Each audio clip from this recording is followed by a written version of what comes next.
For this video guys, tayo ay magluluto ng tahong at pritong isda. Dahil nga nag-craving tayo sa tahong at sa isda. At bumili nga agad ako sa palengke sa halagang 50 pesos na tahong at 80 pesos naman sa isda. Kaya samahan nyo ako guys magluto. Let's go!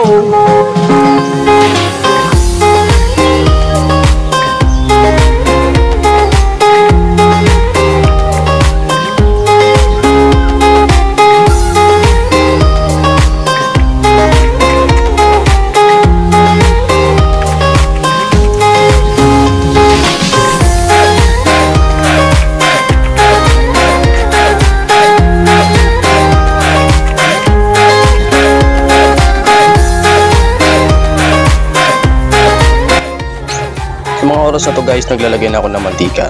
After naman ng mantika, sinunod ko na ang bawang. Next, luya. Mix lang konti-konti at sinunod ko na rin ang sibuyas.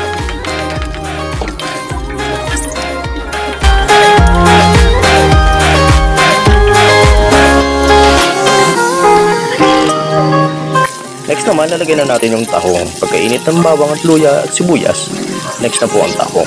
Mix-mix lang po natin mga idol.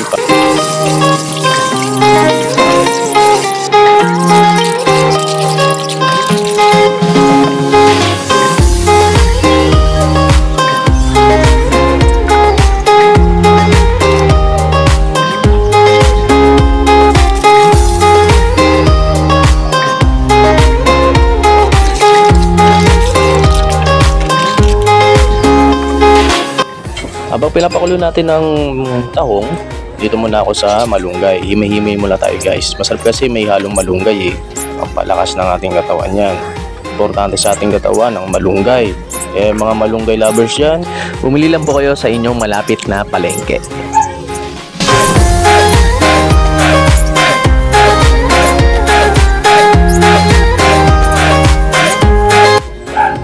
Ayan guys, pagkakulo ng tahong natin at susunod na natin ang malunggay. Pagkakulo ng malunggay niya guys, goods na yan. Tamang lasa na rin yan at tamang kulo na rin. Kaya maya maya kakain na tayo guys.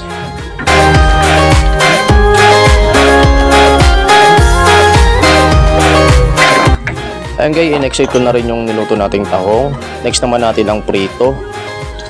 Mas mainam kasi na may kapartner siyang prito. Tamang sabaw sa tahong, tamang may prito rin. Kaya much better din na magkasama sila. Mag-match, kumbaga.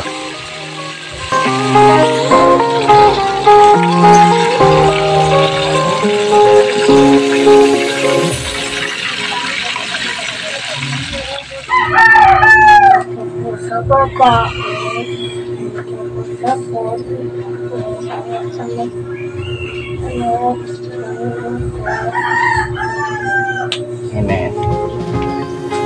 Kain tayo guys. Mga pala yung tahong maluluto natin guys. Tahong with malunggay, luya, sibuyas, bawang. Siyempre yung mga mix. Sarap. Yung isda, prito. Kain na.